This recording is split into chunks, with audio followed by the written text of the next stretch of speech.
Today on Florida Sportsman Project Dreamboat. Two Rivers Boatworks takes on giving a 34-foot venture a full cosmetic overhaul. The guys are all briefed, they know exactly what they need to do, and we're going to get cracking, get this job out as quickly as we can. L&H Boats makes headway on restoring a very classic 36-foot Billy Knowles. The boat is older, it's got some age on it. With the new technology and the new engines and everything that are coming out now, he's decided he wanted to repower the boat, and we got on board with it. George Labonte joins Chris Cogswell aboard his beautifully restored 1998 Hewes Bayfisher for a day of cruising in the Florida Keys. Now, the Hewes line of boats is really a boat that's known for its ability to fish in shallow water, but when Chris took on this project, he had something entirely different in mind. Also, Wildfire Marine takes delivery of a derelict 23-foot Seacraft for an all-out restoration. Basically, we're going back with everything in the boat will be 100% new, except for the hull itself. All coming up on Florida Sportsman Project Dreamboat. Join us as we follow one-off builds to all-out restorations in Stuart, Florida's Dreamboat District, home to some of the best custom boat builders in the world. From modest to over-the-top, industry experts from the district's premier facilities show how it's done. Fiberglass repair, custom paintwork, engine rigging, electronics installations, and more. And boating editor George Labonte shares the stories of boaters who have already turned their dreams into reality. This is Florida Sportsman Project Dreamboat.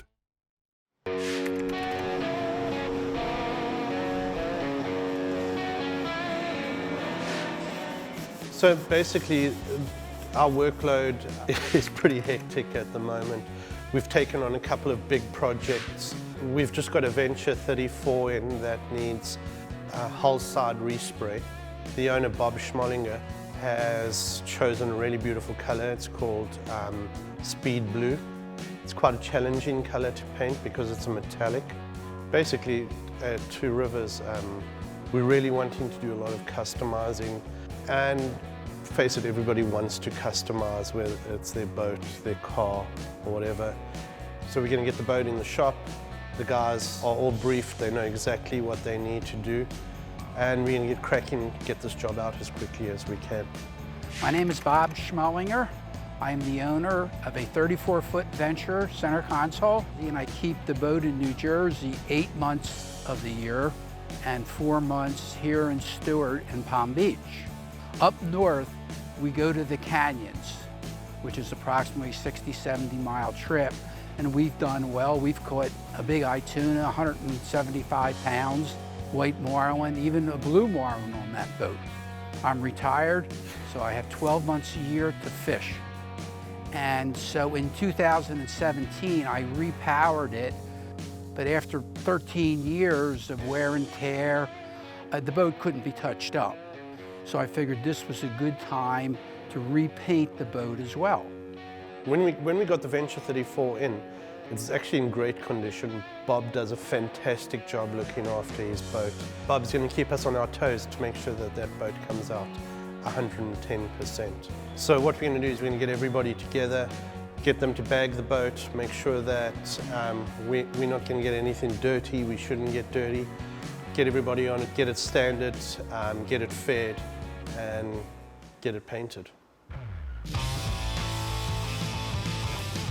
Well, today I'm working on the 34 Venture project. As far as I know, we're going to be painting the boat. So first off, we've got to sand it and then get it into brine. And after that, it's probably sand it again. What you want to do is get the clear off the boat. Get it down to where it's flat. You got to eye it. You eye it and you feel it. Don't trust your eyes all the time. Run your hands over it. You can feel it. You can tell when the sandpaper starts to slide across properly. The sander will catch wherever there's a rough spot. You know, a lot of it's by feel. I had a hand in pretty much everything. Just taping off, bagging, you know, wiping it down. You know, let the painters do their thing. They're professionals. They do the painting. You know, we just get it ready. We get it ready for them. Hopefully they're satisfied. I'm working on the Venture 34. Dale has me sanding the engine cowlings and prepping them for paint. So while sanding the cowlings, I use a 120 grit sandpaper, which leaves a good flat finish for the painters to either spray primer or spray their paint onto the primer. The main important thing is that you pay attention to the detail, because you spend the most time with the part, sanding it and prepping it for paint. And making sure it's clean, making sure there's no contaminant on the part, and that everything is really sanded to the point where it's ready to get coated with whatever it is they're going to be spraying on it. And these are all ready to go, and now I'm just going to pass them off to Mike and Nate for spray. So the guys have done a great job getting the boat sanded and prepped. I've done a good inspection of the boat. Everything's looking great. The guys have found all the pinholes. We're going to get it into primer. The engine cowlings have been sanded and stripped down. We have a few tricks up our sleeve on how those motors are going to look. We're going to do some custom paint. And I think Bob's going to be super pleased with the outcome on the motor cowlings and sides. When we come back, the team at L&H Boats adds a custom touch to a classic 36-foot Billy Knowles. This segment brought to you by Bennett, superior by design.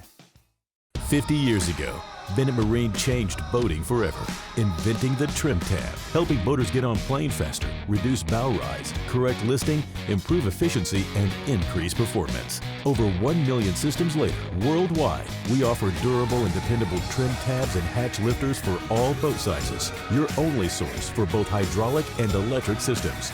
Industry-leading innovation, plus the best warranty and service available. Get Bennett on board and enjoy the ride. Welcome back to Florida Sportsman Project Dreamboat. Join the team at L&H Boats as they restore and modernize a classic 36-foot Billy Knowles. All right, good morning, Ralph. Good morning. As you know, we got to do some modifications on the console, the original console here on the Billy Knowles project. Part of the problem is, and I think you got the template there, they're going to put larger electronics displays up, and what we had here in the past was stuff like that exactly, and that's not big enough to support the screen and give us a full view of it. So it's just not going to work. So we're going to have to go with something more modern, which would be something raised up and give them a bigger display area so we can put a bunch of that good stuff on there. The Billy Knowles 36, the boat is older, it's got some age on it, and it had a set of old Caterpillar engines in it that were probably what dated the boat the most on it. And he contacted us last year about doing that project with him, and his name's Jeff Brown. He lives in the Bahamas in Nassau. One of the things Jeff was very concerned about was the angle of display on the electronics. So we offered a couple different, just simple templates. You roughed out a piece of cardboard or a piece of door skin, keep the project moving forward that way. So this fits on there. That's going to give us enough room. Yep, that's plenty of room, and we actually got some extra room there too. So we want to go out and take a picture of that. Yeah, let's take a picture and Jeff. send it to the owner and see what he has to say about it. We basically gave Jeff that as a first option, trying to modernize the boat the way we see things moving forward and changing. He didn't like that. He wanted something a little more traditional. He wanted something that he's seen and basically on our boats, but not as bold of displays, is in your face type thing as you see on a lot of the newer boats now. So it's a little compromise, but it's exactly what Jeff wanted. All right, Glenn, well, Jeff just got back to us, and I've made a modification to the angle, so we're going to try this and shoot another photo out to him. See how he likes this angle. He didn't want the big steep angle. We've got less of an angle, so it's be a little lower look profile-wise from the side.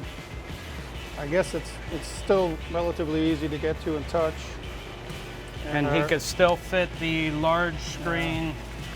Still gives us enough room to fit the large screen 17-inch unit on there. Okay. Gives us room for additional switching. So let me go ahead and snap a couple pictures and send them out to him. Well, when we finally get the approval from Jeff, the next step in our procedure is to produce a temporary mold, then we send that back to the lamination shop. And once the glass shop's done making it, then we bring it back up and try to start putting it together. To begin the process of creating a new fiberglass addition to the Billy Knowles console, gel coat is sprayed onto a custom-made box that's shaped to the desired product specifications. Once dry, Fiberglass is laid down and soaked in resin, spread using a standard paint roller, and freed of all air bubbles with a laminating roller. After hardening, a two-part core bonding material is mixed thoroughly and spread evenly across the part. Once applied, a piece of coring material is pressed into place, providing strength and backing where the electronics will be mounted. The coring is locked in with multiple laminations of fiberglass for added durability and rigidity. After drying, the part is trimmed clean and broke free from the mold using a wedge and hammer. The custom helm display is now ready to be mounted to the console. All right, Ralph, we got the piece back from the glass shop now. I've done a little bit of work and removed some of the old carpentry that was installed for the old electronics. Well, everything looks good. The piece came out great. Again, very simple, nothing really complicated about something like this. There's little finished pieces and little finished things that need to be done, but generally the piece came out really well and looks like it won't be any big project. When we return, FS boating editor George Labonte joins Dreamboat owner Chris Cogswell aboard his 1998 Hewes Bayfisher in this week's One Man's Dreamboat segment. This segment brought to you by Taco Marine, innovative quality products with extraordinary service. Safety is paramount when boating. That's why Taco developed the Grand Slam 800 VHF antenna mount. Easily raise and lower your boat's antenna by simply unlocking the crank handle from the base and turning. It's quick, easy, and best of all, safe. No more climbing on gunnels, seats, or tops just to adjust your antenna. Find out more about the Grand Slam 800 VHF antenna mount at tacomarine.com. Welcome back to Florida Sportsman Project Dreamboat. Join us for this week's One Man's Dreamboat segment with Florida Sportsman boating editor George Labonte as we feature anglers who have already launched their dream. Florida Sportsman began these features 30 years ago, and the dreams just keep getting better. Today we're off to Key Largo, Florida to meet up with Chris Cogswell and have a look at his repurposed Hewes Bayfisher. Now the Hewes line of boats is really a boat that's known for its ability to fish in shallow water, but when Chris took on this project, he had something entirely different in mind. So my boat is a 1998 Hewes Bayfisher. I picked it up because I wanted a flats boat that I could run around in the Keys in shallow water, go to the sandbars, carry 4 or 5 people on it comfortably, and was still a good enough boat that I could take it through a chop. I started out with something that needed a lot of work, hoping to make it just the way I wanted it. And I think I've done a pretty good job. It's the way I like it. I was lucky enough to get this boat in a configuration that I liked.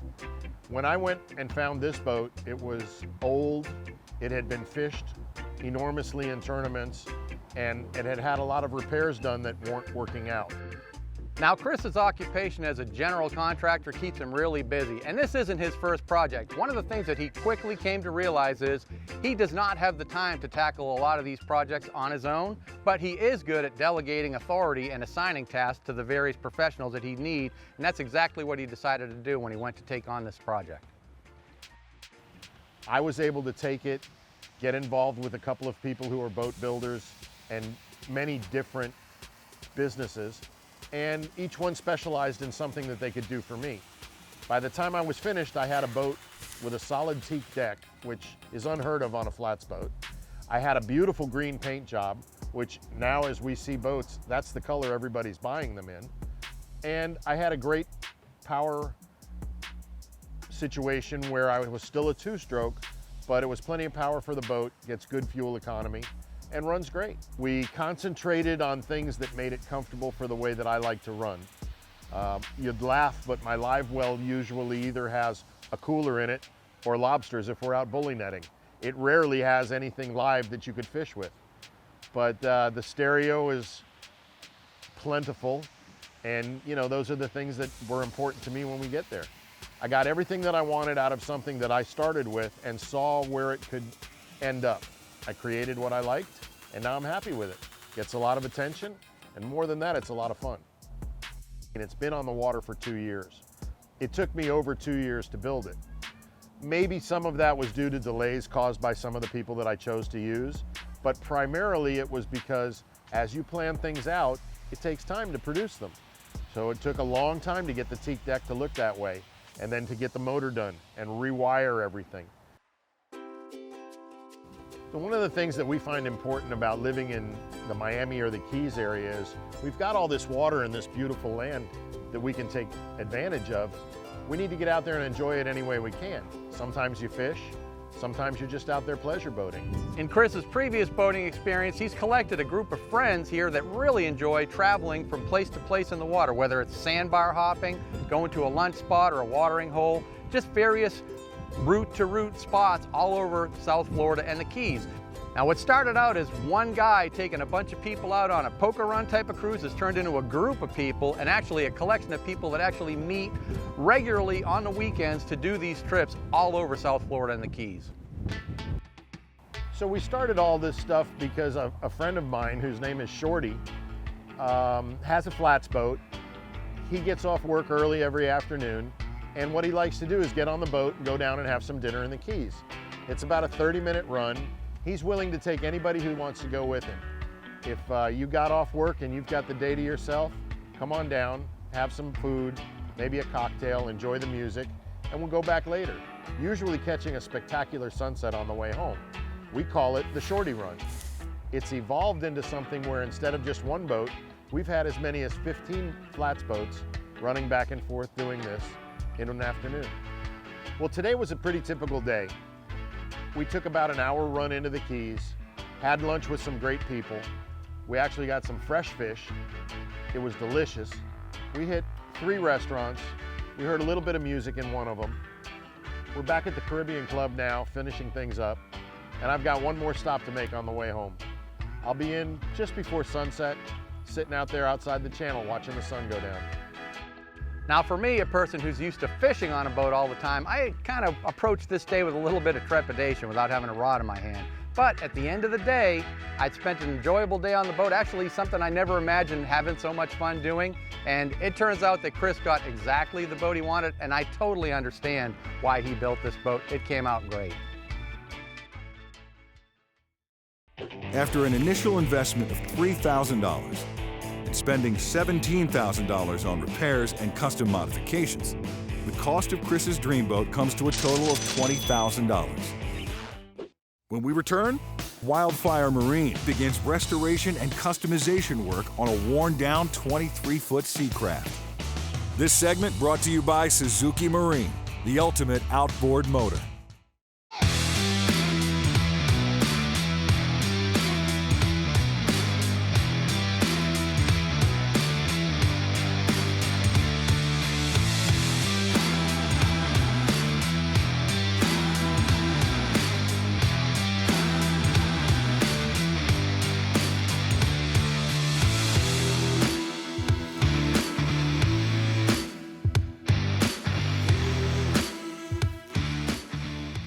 Welcome back to Florida Sportsman Project Dreamboat. Join the owner of Wildfire Marine as he embarks on the ground-up restoration of a vintage 23-foot Seacraft. Here at Wildfire Marine, we're working on this 23-foot Seacraft. They came down from Savannah. The 23 center consoles, because they were so well built and they're so desirable, they're hard to find. I've turned them on to finding scepters, which are a lot more accessible and a lot cheaper. So what we do is we take the cap off the original scepter, discard all that, and go ahead and turn it into a center console. It was a cuddy cabin. When I talked with Mike 2 years ago about the project, he told me find the hull and he could work with it. So basically that's what I did. The hull was designed by Carl Mosley, and like I said, the hull was ahead of its time because of the design that Mosley came up with, which is a variable degree dead rise. They actually used to race this hull when he first built it, and it did well. For years, there was a guy named Bill Potter that built these Seacrafts. He put a lot of glass in them. People know what they have when they have a Potter center console. In fact, that's the first thing they always put in the ad. You know, I have a Seacraft, it's a Potter hull. Right off the bat, that's a money hull. It was hard to find any, 1972 to 1977 Seacraft, and that's really what I was looking for. Ended up with a 73, but it really was hard to find a good hull. The transom itself was partially rotted around the outdrive, and since we're putting a bracket on it and he's putting 300 horsepower on it, and we have the cap off, this is the time to change it. You don't want to go through all that project and then turn what at this time is a $1,500 job into a $45,000 or $5,000 job 3 years from now. Basically on all these Seacrafts, 23s and the 20s, they're all pretty much the same. They have a problem with transoms, you know, the wood. So what we do to make sure you don't have a problem the next time, everything gets filled, ground out into the glass so we can put new glass on everything. It's a 1973 boat. Right. And this transom, even though it was compromised to the point where you couldn't hang a bracket on it, it was still a lot of good wood in it. And it was a bear to get out. It's 46 years old. Right. So if we put a new wood transom in there and seal it properly, and this transom will outlive both of us. Yeah, it's great. You'll be able to give it to your kids and they'll never have a problem with it. I bought the boat because I thought it would be unique and not something that you see every day in Savannah.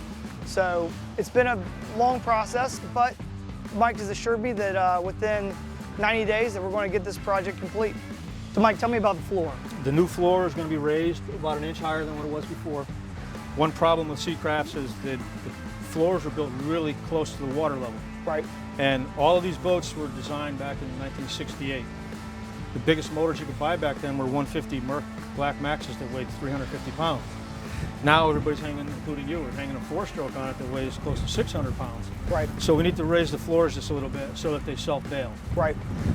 And then you at one point had said that you wanted to walk all the way through. We're going to basically do a walkthrough on this one. It's the first time we've ever attempted that. Instead of having the casting platform, we're going to be able to walk all the way through up to the anchor locker. Be 2 side seats on either side of the bow, a new fuel tank, and then, as I said, a new console and a custom T-top. We're going to be putting an Armstrong bracket on. He's going to put a 300 outboard on the back. Basically, we're going back with everything in the boat will be a 100% new, except for the hull itself. You know, we're a family-oriented group. We have a 14-year-old daughter, Molly, and 11-year-old son, Luke. And my wife and I have been married for 20 years. And we like to spend a lot of time on the water, but it's mostly about being with the family, skiing, you know, just pleasure riding. I do a little bit of inshore fishing, so I want to have a little bit of that aspect of the boat, but it's not going to be a straight up fishing boat. It's definitely going to be centered around our family. So we're excited about getting the process started. Next week on Florida Sportsman Project Dreamboat. With fresh paint and power in their sights, L&H Boats puts in overtime on the Billy Knowles restoration. George Labonte joins Brian and Cheryl Battis aboard their fully restored 25-foot Dusky. And Two Rivers Boatworks adds a splash of color to the 34-foot Venture project.